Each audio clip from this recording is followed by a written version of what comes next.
Нөгөө хороод стандарт боловсруулах үйл явц дээр үндсэндээ энэ одоо байгууллагын дүрм журам юуны дагуу арга арчлалын дагуу явагддаг. За түүнээс гадна бол бүс нутгийн чанартай стандартууд байдаг. За Европын холбооч гэдэг нь тусгай стандарт гаргасан. ISO бол дэлхийн нийтээр нийтлэг одоо байдаг стандартыг тогтоодгоо гэж ингэж ойлгож байна. За тэгэхээр Америк гэдэг ч юм уу одоо ингээд тусдаа улс орон болон бас стандартууд багтаадна. Бүс нутгийн стандартууд бол байдаг. За тэгээд стандартын энэ ажил маань бол нэг стандарт тохиолдлын үлгэний тухай хуулийг үндсэндээ дагаж мөрддөг байгаа. За бидний гол одоо байгаль орчны салбарын хүмүүсийн анхаарах ёстой асуудал бол стандартын асуудал дээр энэ хууль байж. За дээрэс нь одоо байгаль орчныг хамгаалах тухай хуулиуд за тэгээд одоо үндсэн одоо хуулиуд одоо байгаль орчны холбоотой үндсэн хуулиудыг бол гаргаж мөрдөх ёстой. Энэ дээр бол стандартын асуудлууд бол бүгд олцсон байгаа. Манай байгаль орчны хуулиуд дээр бол стандартын талаар бас нэлээд тодорхой заасан байдаг. За тэгээ байгаль орчны асуудал эрхэлсэн төрийн захиргааны төв байгууллага одоо боловсруулах асуудлыг холбогдох байгууллагатай хамтарч батлуулах гэдэг асуудлууд ингээд тусдаа тусгагдсан байдаг.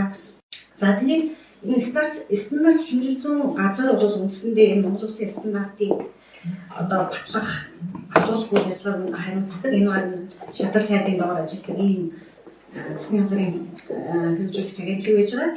За энэ агентлагт бол стандартын техник орооны нарийн бичгийн дарганаар ажиллана. Энэ бол нэг стандарт маань одоо бүхий л зүйлд хамааралтай байдаг учраас бол их олон стандартын техник ороод ажилладаг. Одоогоор бол 55 орчим техник ороо ажиллаж байна. За энэ техник орооны бүрэлдэхүүнд болохоор төрөл бүрийн байгууллагын төлөөллүүд ажилладаг. Төрийн болон төрийн бус байгууллага, эрдэм шилгээний байгууллага, мөн аж ахуйн нэгж байгууллагуудын төлөөлөлч гэсэн ингэж ажиллаж болдог. За манад хамааралтай техник ороо гэх юм бол эхний хоёр одоо энэ техник ороо байж байна. Тэр арай өөр өнгөөр үзүүлж гисэн байгаль орчны удирдлагын тогтолцооны техник ороо буюу ISO 14000-тай холбоотой техник ороо байж байна. Энэ бол одоо юу гэдгийг удирдлагын тогтолцоо менежмент талаас байгаль орчны асуудлыг хамаардаг техник ороо гэж ойлгож байна. За хамгийн гол техник ороо буюу биднэрт одоо шууд хамааралтай техник ороо байгаль орчны техник ороо байж байна. Энэ болохоор агаар, ус, хөрс, амтан, ургамал ерөөсөө байгаль орчны холбоотой бүх стандартуудыг хангалттай техник ороо байгаа. За өнгөрсөн жилээс бол энэ байгаль орчны техник орооны хажууд бол усны техникийн дэд хороо тусдан байгуулж байгаа. Яг тэгэхээр ISO өөрөө ISO буюу олон улсын стандартын байгууллагыг очиж хэлээд байгаа шүү дээ. ISO өөрөө энэ усны стандартын техник хороо дэд хороо ажиллаж байгаа учраас бид нар ч гэсэн усны асуудал бас чухал асуудал нэлээд их хомсдол одоо өртөж байгаа. Хоёрдугаар бол хөдөлгөөний төвшин бол нэлээд гарч байгаа учраас усны техникийн хороо бол тусдан байгуулсан байгаа. За тэгээд стандартлын асуудал бол энэ байгаль орчныг хамгаалах тухай хууль одоо ингээд бүхэл холбогдолтой хууль дүрмэнд бол энэхүү байдлаар ингээд бичигдсэн та бүхэн бол хууль дүрмээс авчих учраас би энийг жоохон тавьчлаа гэж ойлгож байна. Энэ техникийн хороо одоо нөгөө ISO гэдэг олон улсын стандартын байгууллага манайх бол байгаль орчны холбоотой стандартуудыг хайлт их нэрэл журмаар хайлтдаг юм. Энэ хайлттай бол Монгол Улсын систем ч гэсэн адилхан одоо ийм системтэй байгаа. Өөрөөр хэлбэл 13,000 гэсэн ийм кодтой стандартууд бол байгаль орчны холбоотой стандартууд байна гэж ингэж ойлгож байна. Тэгэхээр бол та бүхэн одоо Монгол Улсын стандартын одоо сангаас стандарт хайлт хийж болно. Олон улсын стандартын байгууллага ISO-гоос хайлт хийхдээ 13,000-тай стандарт харах юм бид нар ямар ч байсан байгаль орчны холбоотой стандартууд гарч ирнэ гэж ингэж ойлгоно. За тэгээд дотроо дахиад 13,000 13,040 төр гэх мэт ингэ ангилсан байгаа. Энэ болохоор өөрөө ангиллаа нөгөө байгаль орчны асуудлуудаар дотор нь ангилж ирсэн стандарт ангиллууд байгаа. За ерөнхий асуудлууд бол 13,020 орно. 13,030 бол хог хаягдaltaй асуудлууд орно. За 13,040 гэсэн одоо кодтой байх юм бол агаартай холбоотой стандартууд орж байгаа. За усны чанартай холбоотой стандартууд бол 13,060 гэсэн ангилалд хамаарагдана. За хөрсний чанартай холбоо яриа түрүү яриад байна уу? За хөрсний чанартай би цаг жоохон бага гэж. 13,080 гэдэгтэй холбоо 80 гэсэн кодтой байх юм бол хөрсний чанартай холбоотой стандартууд гарна гэж ойлгож байна. За та бүхэн стандартын системд ороод одоо юу гэдэг 13,060-ыг хийх юм бол устай холбоотой хичнээн ширхэг стандарт байна. За 125 стандарт байна гэвэл тэр ингэж жагсаа гараад байна. Дотор нь тэгээд нөгөө нийтлэг асуудлаар нэр томьёо тодорхойлтоор байгаа юм усны одоо чанар тий water quality гэж ярьдаг чанарын асуудлууд бохирдлын асуудлуудаар ямар стандарт байгаа юм гэдэг юм. Ингээд энэ стандартууд бол зургаад гараад ирнэ. За Монгол Улсын стандартууд ч гэсэн яг энэ арга ардчлалаар бол зурж гарч ирнэ гэж ингэж ойлгож байна. За тэгээд ерөнхийдөө олон улсын бусад орны одоо Европын албач гэдэг юм уу, одоо хятадын ч гэдэг юм уу, энэ стандарт руу орохоор голдууд энэ ангиллыг татсан байдаг. Яг тэгэхээр нөгөө ISO гэдэг стандартын төв байгуулах нь өөрөө юм ангилалтай учраас ихэнх улс орнууд энэ ангиллыг ерөнхийдөө нийтлэг байдлаар дагаж мөнгөдгөө гэж ойлгож байна. За ерөнхийдөө яг стандарт маань өөрөө хоёр хэлбэртэй байдаг тийм та бүхэн мэдчихэж байгаа. Нэг нь бол заавал мөрдөх стандарт гэж байна. А нөгөөх нь бол сонгон хэрэглэх статустай стандарт гэж байдаг. За тэгээд энэ хоёрыг одоо ямар учраас яа гэхээр заавал мөрдөх стандартыг бол та бүхэн одоо энэ байгаль орчны үнэлгээний одоо дүгнэлт гаргахтаа дээр зайлшгүй зааж өгөх ёстой. А сонгон хэрэглэх стандартыг зааж өгөх хэсэг нь бол та бүхний одоо үзэл бодлоос гэх юм уу те тухайн төслийнхээ нөхцөл байдал дээрээс бол ингэ шалтгаална. Тэгээ яагаад энэ заавал мөрдөх сонгон хэрэглэх гэж ингэ ангилаад идэм бэ гэхээр ерөнхийдөө бол нийтийн ашиг сонирхол, хүний эрүүл мэнд, хүрээлэн буй орчин, улс орны аюулгүй байдлыг хангахтай холбоотой стандартыг бол зайлшгүй мөрднө гэж үздэг. Энэ бол ямар нэгэн байдлаар зөрчигдөх юм бол биднэрт аюул занд учруулж болох одоо ийм эрсдэлтэй байдаг учраас энийг бол зайлшгүй дагаж мөрддөг.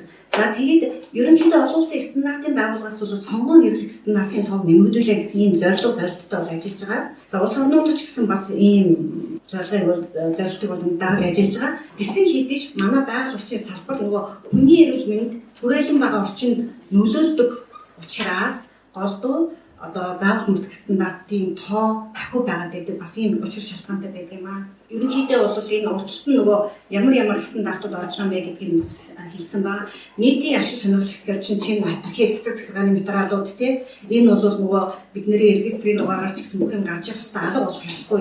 Ямар нэгэн байдлаар бид нар мэдээлэл авах болгоно тэр мэдээлэл хадгалагдаж үлдчих явах хэрэгтэй учраас энэ бол нөгөө нийтийн ашиг сонирхлын үүднээс байна гэсэн үг. За хүний эрүүл мэндтэй холбоотой гэхээр хүнсний бүтээгдэхүүн байж болж байна. Химийн хортоос аюултай байдлууд байж болж байна. За мөн аюулгүй ажиллагааны тэг хэрхэн яаж зөв ажиллахаар одоо юу гэдэг ахын газтайч гэдэг юм уу.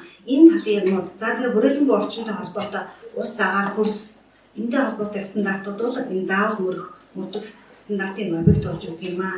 Энэ объектыг одоо ангилсан ерөнхийдөө ангилал байж байна. Сонгон хэрэглэх бол үндсэндээ энэ хідээс бусдын сонгон хэрэглэх статустаагаар мөрдөж болно гэсэн үг.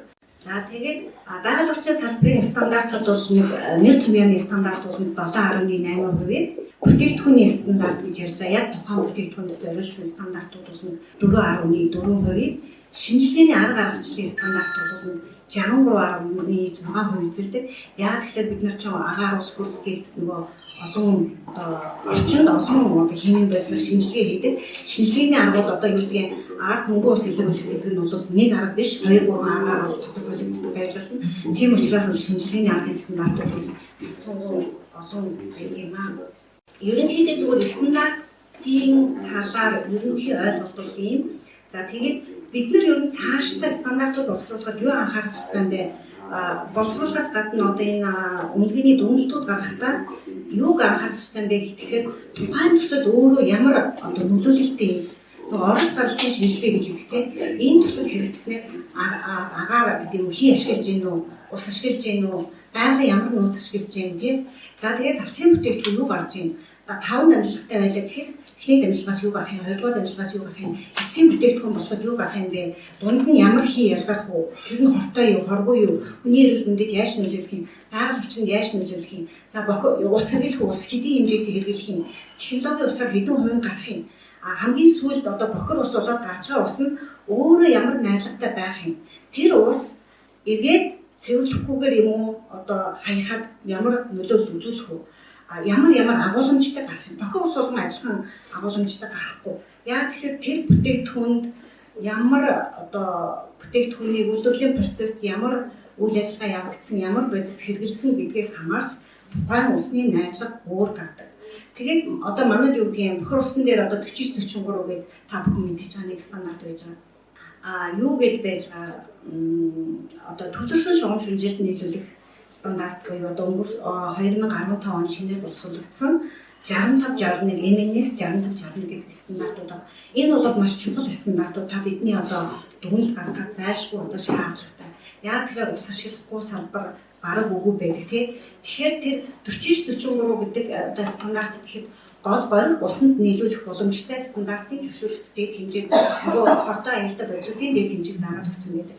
Гэтэл нөгөө шинжилгээ хийхээр ямар ч тэр ашиглаагүй бодистой холбоотой шинжилгээнүүд хийлэгддэг. Альва одоо бохир усанд зайлшгүй шинжилгээ хийх ёстой үндсэн 5 үзүүлэлт байна. За одоо юм тийм химийн хэрэгцээ 44-ч 5 хүн бол мэдчих байгаа л да. Биологийн хэрэгцээ 44-ч жумбар бодис гэдэг юм уу одоо pH дээр ингээд өнөр өнг ямар байна гэдэг тийм. Тэрнээс гадна хүнсний үйлдвэр бол би юу хийх ёстой юм.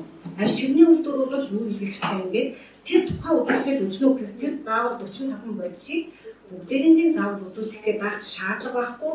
Хоёрдугаар тийм хүчин чадал ихэнх лабораториудад байхгүй. Тийм учраас одоо зарим дүгнэлт гаргахад бол гэдэг байхгүй лаборатори өөрөө тэрийг тодорхойлох хүсдэггүй юм. Тийм эсвэл төсөл хэрэгжүүлэгч өөрөө буруу тодорхойлдог юм. Ямар ч зис хэрэглээгүй одоо хүнсний үйлдвэрт юм сундааны үйлдвэрт очиод зис хадгалах үзүүлчээ. Энэ бол стандартын түвшинд байлаа. Энэ бол ямар ч хор аюулгүй. Энэ усыг бол шууд гол өрхөнд нийлүүлж болно гэсэн юм дүгнэлтчид өгч байгаа. Тэгэхээр энд угаасаа тэр зэсийг хэрэглээгүй, тэр хадгалгыг хэрэглээгүй учраас тэнд угаасаа стандартын түвшингээс дээш гарна гэж байхгүй. Гэтэл нөгөө арь чирний үйлдвэрт нь очиод хорон үзэх хэрэгтэй гэдэг тийм ээ. Тэр хамгийн их сайн мэддэг. Тэгсэн хорон 3 юм уу хорон 6 гэсэн валенттай хоромыг үзэх хэрэгтэй байдаг. Зэс хадгалагч юм үзчихээ нөгөө хүнд металл үзчихсэн шүү дээ. Тэгэхээр манайх айгүй сайн гарсан. Манай энэ ус бол цэвэр ус гэсэн одоо стандартын түвшинд хангаж байгаа усаа гэх.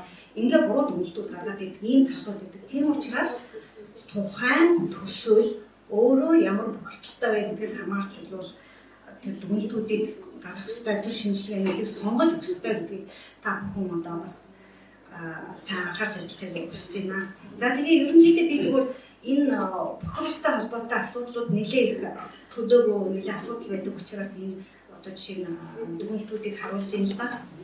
Химийн хэрэгцээ 44 жишээ нь 65-61 гэсэн стандартаар 800 байх ёстой. Гэтэл одоо энэ зарим шугамуудаар үндсэн цэвэрлэх байгууламжууд гэсэн шүү дээ. 3900-тай бараг 4000 тийм 4500-тай ингээд хэд хэдэн шугамудаас ингэж болсон байгаа. За жинхэнэ бодис гэхээр 400 байх ёстой 2230-тай 1830-тай ингэ гарсан байна. Бид нар яг энэ стандартыг боловсруулахад хийж исэн судалгааны үр дүнгууд байна. Тэгэхээр өөрөө энэ бохирдол энэ 65-61-т нийцэхгүй болохоор нөгөө төв цэвэрлэх байгууламжийн чинь үйл ажиллагаанд оролцохоос өөр арга байхгүй. Яг хэтэрхий бохирдол орчхоор хэдий цэвэрлэгээ явсан ч гэсэн нөгөө бохирдол чинь их хэмжээнд орсон учраас одоо 100% гэж үзэх юм бол 300%-тай 400%-тай орсон учраас тэр нэг 200%-ийн түвшинд ч юм уу 300%-ийн түвшинд цэвэрлчихэж байгаа. Тэгэхээр гол орхинд бол нөгөө усыг нийлүүлэх ямар ч боломж байхгүй байна гэсэн ийм үг болж байгаа. Тэгэхээр энэ бол нөгөө би энэ тэгээ уялдаа холбоотой энэ 65-61 гэсэн стандартад нийцээгүй альва бохир усыг төвийн шугамд хүлээж авах байх ёстой. Хэрвээ энэс илүү бохирдол гардаг ус байх юм бол урьдчилсан цэвэрлэх байгууламж гэдэг зүйлийг ашиглах ёстой. Урьдчилсан цэвэрлэх байгууламжаар тухайн одоо төсөл өөрөө ямар одоо бохирдолтой байсан тэрийгэ шүүгээс харамжуулсныхаа дараа энэ 65-61-тэй нийцүүлчихэд хэрвээ одоо төвийн шугамд өгөх юм бол төв цэвэрлэх байгууламж нь 49-43 гэдэг стандартаараа гаргаж чадах юм болцоотой хоорондоо ийм уялдаа холбоотой стандартууд байгаа. За тэгээд умбар бодисын түвшин одоо буюу одоо жинлэг бодис гэж ярьдаг умбар бодис гэж ярьдаг. Тэгээд үндсэндээ тэр нөгөө тунжгаа бодис. За тэгэхээр юуны үйлдвэрүүдээс хийж авд юм бэ гэхээр бас таардны бас анхаарах зүгээр болов гэж одоо бас оролцсон байгаа.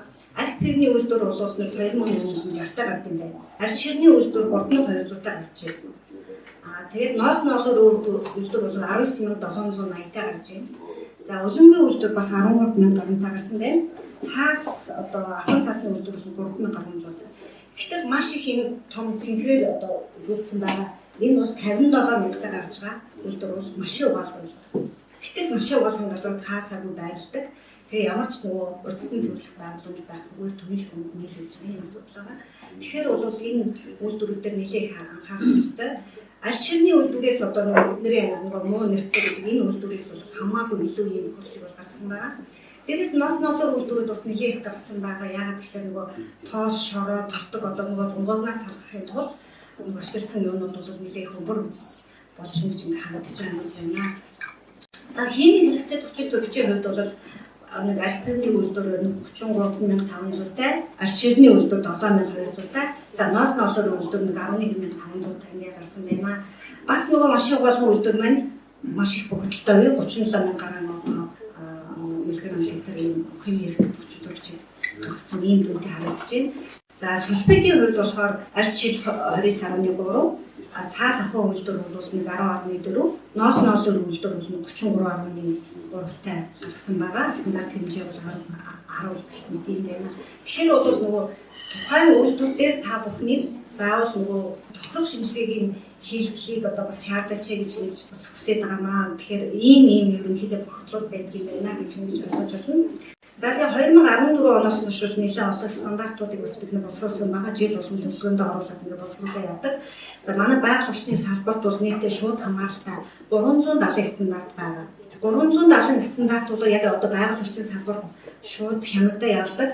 Нийтдээ нэг 500 гаруй стандарт бол үндсэндээ хамаарна. Зарим нь болохоор одоо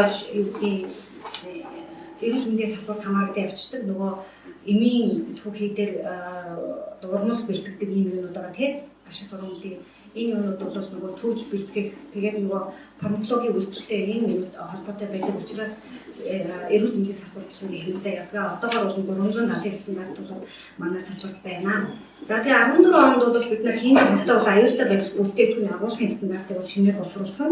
Тэгэхээр химийн хортой бол аюултай бодис агуулгаас агуулга өөрөө ямар шаардлагатай байх ёстой, ямар бодисыг хооронд нь хадгалах юм, ямар бодисыг хооронд нь хадгалж болохгүй хоорондоо үйлчлэх зүйл одоо тийм гал гардаг чиг юм уу, шатан хаа дэлгэрэнт гэдэг ийм бол эрсдэлтэй байдаг. Тийм учраас тэр талаас нь ингээд зааж өгсөн юм стандарт байгаа. За тэгэхээр наад захын одоо бас нөгөө асгарч алдахад одоо ямар шаардлага хандсан байх ёстой вэ гэхээр энэ стандартыг бол одоо уул уурхайн үйлдвэрлэлийн үйл ажиллагааны дээр байж байгаа агуулга юмнууд дээр бол нэлээд сайн бас харж үзэх ёстой шүү. Энэ бол бас шинэ стандарт нэлээд өндөр шаардлагатай энэ стандарт байгаа. За хаягдлагын ангилалтай холбоотой Европын албаны стандартыг боловсруулсан. За газар нутгийн бүтээгдэхүүн хаягдлын ерөнхий ангилалтай холбоотой стандартыг боловсруулсан байгаа. За ойн арчилгаа цэвэрлэгээ үндсэн урталтай шаардлагын стандартыг бас бид нар шинжиж боловсруулсан байгаа. За ойн дагалт баялаг ашиглагтай холбоотой 8 стандартыг бол 14 онд боловсруулсан. За 15 онд бол шинээр говь зүйлийн бүсийн автоцсан болон төмөр заамын дагуу зэрлэг амьтдад зориулсан гарц гарны стандартуудыг боловсруулсан байгаа. Тэгэхээр энэ бол одоо шинээр баригдаж автоцсаны төслүүд дээр бас шаардлагууд нь өвдөө явж байгаа. Эхнээсээ одоо ядаж нэг түвшний замууд ингээ хийгдэж байгаа. Бүрэн болон одоо нөхөр гарц байж болно. Бас нэг нь бол нэг түвшний гарц байж болно гэж ингэж юу яасан байгаа. Тэгэхээр одоо нэг түвшний гарцуудаа ямар ч сэдвийн ээлжинд бол хийгдээ тэмдэглэгээнүүд ингээд шин замууд дээр ингээд хийгдээ явж байгаа. За тэгээ ариун татварга нэгдсэн сүлжээг дийлүүлэх хаягдл тохируулсны стандарт ерөнхий шаардлагыг миний түрүүний нөгөө жишээ авч хэлээд байсан 65-61 гэсэн стандарт байгаа. За усны чанар хаягдл ус ингээд нөгөө 49-43 гэдэг стандарт байж байна. За тэгээд нөгөө хүлэмжийн хэдэн холбоотой 3 стандартыг дахиж шинээр боловсруулах болгон тавьж хянсан байгаа. За тэгээд энэ юу хоёроо бичиж. За техникийн өвгөө хөгжилтэй холбоотой мөн ой хамгаалалттай холбоотой 10 багц стандартыг боловсруулсан. Үндсэндээ нөгөө хотын шавьжтай тэмцэх талын энэ стандартуудыг бол гацаар нь боловсруулсан. За 16 онд бол өнгөрсөн онд бол агаарын чанартай холбоотой 45-85 стандарт байдаг. За энэ стандартыг шинжиж боловсруулсан байж байгаа. Зарим нэг одоо агаарын чанарын холбоотой үзүүлэлтүүд бол нэлээд чанга гэдэг юм уу хатуу байсан учраас янз бүрийн одоо олон орнуудын одоо жишг юмнуудыг үзээд бол энэ дээр бол нэг жоо өөрчлөлт оруулсан. За усны чанарны тэмдэгтэй холбоотой стандартууд шинжилсэн. За түүнээс гадна байгаль орчны удирдлагын тогтолцоотой холбоотой ISO 14000-ийн буюу нөгөө би түрүү хэлээдсэн сонгон хэрэглэж болох стандартуудыг орчуулсан байж байгаа. Энэ болохоор ер нь ISO 14001-ийг гэдэг нэвтрүүлэх бол бас томоохон компаниудын одоо нүүр царай болох тийм зах зээлд нэвтрэхэд нь одоо хялбар тухайн болох бусад ижил төстэй одоо харьцдаг компаниуд нь өөрсдийн ISO 14000-ыг нэвтрүүлдэг учраас value chain уу одоо тэр гинжин хэлхэнд өөрсдийг нь бас нэвтрүүлэхийг шаарддаг болсон. Тийм учраас энэ ISO 14000-ыг бол бас нэлээд нэвтрүүлэх сонирхол аж ахуйн нэгж байгууллагуудад бол бий болж байна. Одоо сайхан жишээ хэлэхэд бол энэ Apple компани ISO 14000 гэдэг стандартыг бол нэвтрүүлсэн 3 жил болж байна. Магадлан аудитэнд орсон. За Apple компани ISO 14000 гэдэг стандартыг нэвтрүүлээд сайхан үр дүнгууд гарсан байгаа. Жишээ нь бол одоо 1 литр PV-ийг үйлдвэрлэхэд 377 литр ус хэрглэж 1 литр PV үйлдвэрлэдэг байсан бол одоо 3.8 литр усаар 1 литр PV үйлдвэрлэдэг болсон. Уснаа 33% хэмжиж чадсан.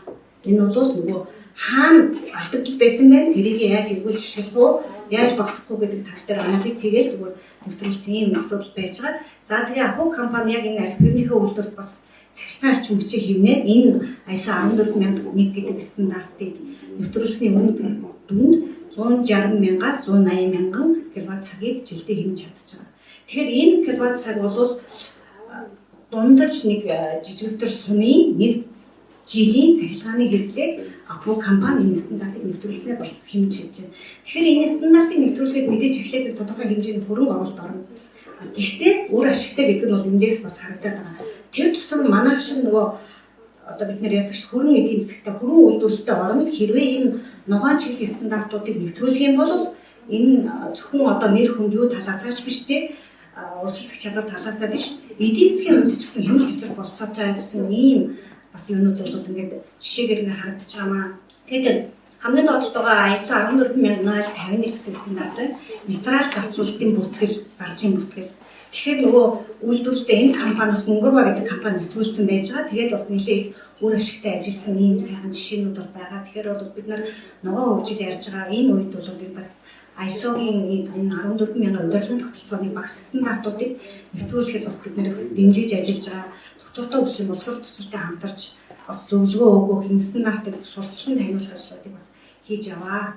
За цаашлаа бол бид нар салбарын стандартууд бол маш их тулгымцсан асуудал бас зөндөө байгаа. Бид нар жил болгон одоо график төлөвлөгөөтэйгээр ингээд хийж байгаа хэдий ч маш олон стандартуудыг зайлшгүй одоо шинжлэх олон улсын жишээ төлөвлөх шинэ үйлдвэрлэл технологид орж ирж байгаа учраас тэрийг бас нутагшуулах юм зайлшгүй шаардлага гарч байгаа. Тэгээд түрүүн бас ярьсан тэр 35 киловатт хүртэлх цахилгаан дамжуулах шилжээний шугам дээр шуу хамгаалалт байгууламж. Тэр бол нөгөө зөвхөн дэд утсын цахилгаан дамжуулах юу гэдэг утгаараа одоо хийгдсэн. Гэтэл одоо амьтны буюу шууны асуудал бол тухайд тусгайдаг байсан байгаа. Тэгэхээр бол эрчим хүчний яам хамтраад ажлын байгуулсан судалгаа хийж байгаа.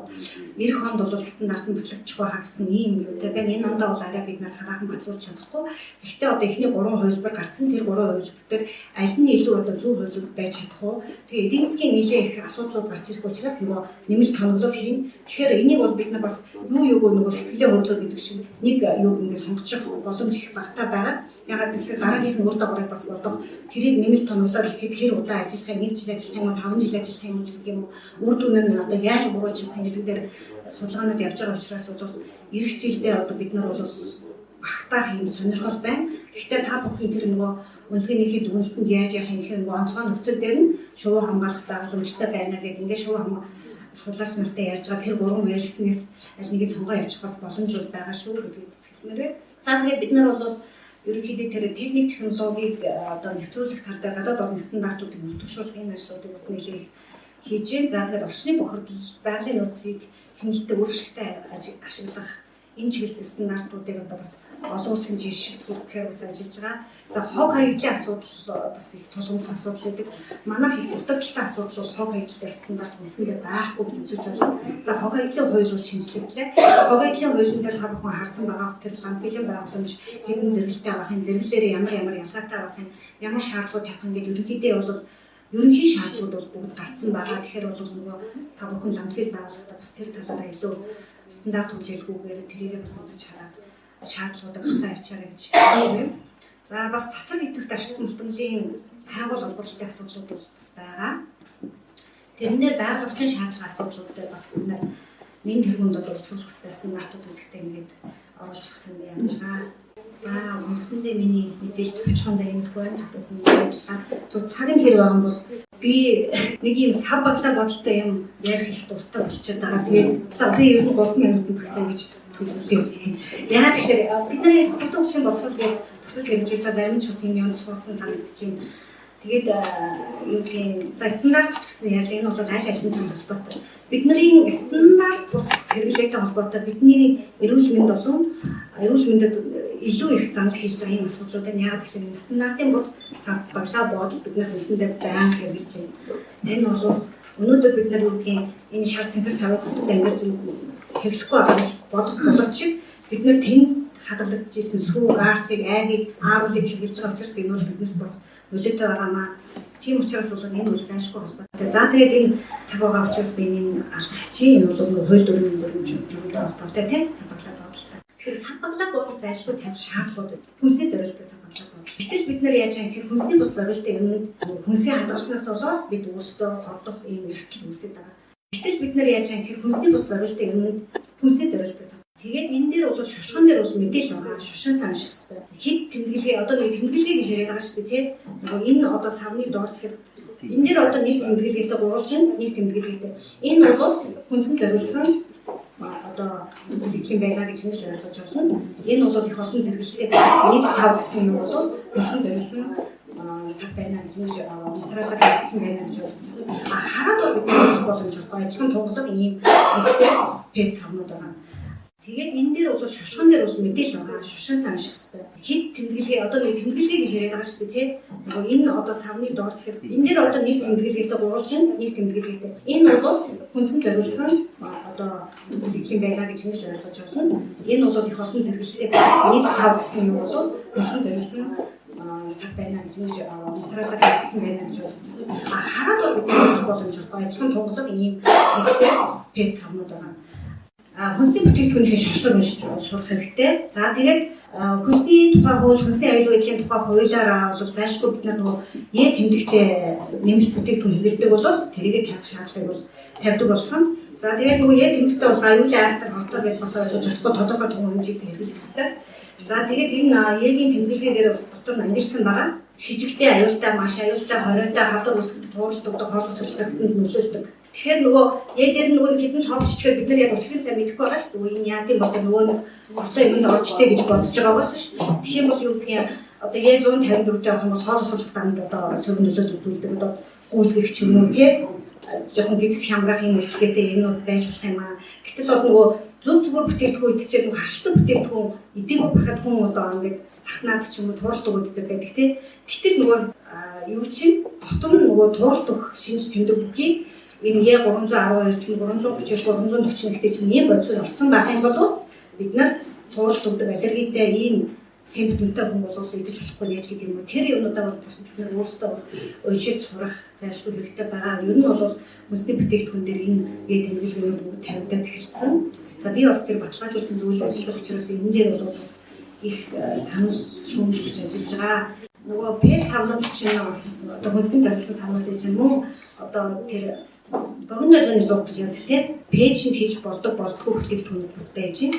За адилхан одоо юутай ч гэсэн тэр доор нь бас ингэ биччихсэн байгаа. За тэгээд хав тэмдэглэгээтэй савнууд үндсэндээ одоо пэйжэнд хийхэд халаахад ямар нэгэн одоо бүтээгдэхүүний шинжил гарахгүйгээр аюулгүй идчих болох юм байна. За энэ бусдаас нь бол нөгөө богино долооны зургаар хүнсний бүтээгдэхүүнд аюултай хортой энэ элементүүд бол шилжих юм байна ингэж ойлгож байна. За тэгээд энэ нөгөө үзүүлсэн бидний өдөр тутмын хэрэглээнд байгаа тэр тусмаа орон нутгийн иргэдийн нөгөө одоо зөөгрөөр усаа хангадаг тийм. За тэгээд цагаан эдэгээ хадгалдаг энэ бүтээгдэхүүнүүд бол хэрэглэж болохгүй савнуудааыг аюул сайн ойлгох хэрэгтэй. Тэгээд нөгөө дүгнэлт өгтөөч гэсэн энэ савнуудын хэрэглээг хязгаарлах одоо энэ 7 тэмдэглэгээтэй гэдэг нь 1-5-аас бусдыг бол хүнсэнд хэрэглэгээ болоо гэдэг тэр юунуудыг бол мэдсэн өгөх хэрэгтэй. Нэг ингээд фермер байдаг 20 хүнтэй ч юм 50 хүнтэй ч юм. Тэгээ очиж үзэхээр нөгөө цэнхэр савнд сүгэ. Тэгээд тэрийгээ бидний зараа боловчсон сайхан харуул хийгээ зарчин бид нар баг органик бүтээгдэхүүн эко бүтээгдэхүүн эзэлдэг байхгүй. Тэгэхээр ийм асуудлууд бол ингээд байна. Тэгээд эдгээр бас ингэж одоо судалгаа хийж үзсэн байгаа. Энэ савнуудад хэдийн хугацаагаар хадгалаад ямар бүтээгдэхүүн шилждэг юм бэ гэх. Тэгэхээр одоо биспенол А гэдэг бодис байж хавдар үсгэх бодис. Тэгэхээр 24 цагийн дараа 24 цагийн дараа өнөөдөр өглөө 9 цаг тэгээд маргааш өглөө 9 цаг усанд хийсэн шинжилгээгээр үзэхэд одоо маш их хэмжээтэй 4 дахин 10 дахин өдөр хэмжээгээр нөгөө бодисуудыг шилжилж явагдсан байна. Нэг хоногийн дараа гэсэн. Тэгэхээр бол нөгөө орон нутгийн иргэд бол энэ усыг бол голдуу нэг хоног тутам суллаад байдгүй. Хоёрдугаарт бол маш удаан хугацаагаар цагаан эдээ хадгалдаг арц тэр айг одоо бүтээгдэхүүн тэгэхээр бол энэ бол маш их хэмжээтэй байдаг юм. Ерөнхийдөө тэр бас форм гэдэг бодис юм тийм нөгөө уушиг өөр өдөрт маш их нөлөөтэй тэр гэмтээд энэ бодис байж байгаа. Тэгэхээр энэ цэнхэр савтай одоо юу тийм бүтээгдэхүүнийг 70 кг зүйтэй хүн өдөрт 2-оос 2.5 литрийн тэр бүтээгдэхүүнд хадгалсан усыг байна уу одоо цагаан эдэг байна уу гоход 7-оос 10 жилийн дараа хавдар үсэх ийм эрсдэлтэй учирдаг юм байна. Тийм учраас бол өнөөдөр уугаад бид нар хойдондоо ч юм шууд мэддэхгүй энэ бол нөгөө бие төрөлхөж чинь. Гэхдээ энэ ер нь хүнд металтай холбоотой энэ нөгөө удаан задардаг органик бохирдуулагч бол хүнд удаан хадгалагддаг учраас удаан задардаг органик бохирдуулагч гэсэн байна. Ер нь бол хагас задарлын хугацаа 20-аас багагүй жил, бүтэн задарлын хугацаа 40-50 жил болдог учраас хүндээ анхны амьдралын туршид бол хадгалагдана гэж үзэж болно. Хоёрдугаар бол өөхний идэд бол илүү их хөрвүүлэгддэг. Тэгэхээр өөх эхлэлт одоо үүтэй таргалалт ихтэй хүн бол илүү их одоо бохирдол хадгалах боломжтой эрсдэлтэй болоод ирж байгаа. Тийм учраас энэ бүтээгдэхүүнийг одоо хүнсэндээ хэрэглэх талдаа бол нэлээд урдчилгаа тэгээд одоо таапны заавал хөдөлгөөс хэрэгтэй байгаа шүү. Тэгээд одоо кадмийн хар тулга гэх энэ бодисууд бол бүгд тэр цэнхэр савнд, шар савнд байна шүү. Тэгээд тэрийг цааш аягүй анхаарч байгаарай гэж хэлэх хэрэгтэй байна. За тэгээд нөгөө энэтэй холбоотой бас л ийм шаардлагууд одоо формалт гэхэд хэдийн хэмжээтэй байсан, ямар хэмжээтэй шилжиж юм бэ? Ерөөсөө дандаа 24 цагийн дараач шинжилгээний дүнгээр ингэж гарч байгаа шүү. Тийм учраас та бүхэн сайн хэлээрэй гэж та бүхнээс хүсэж байна.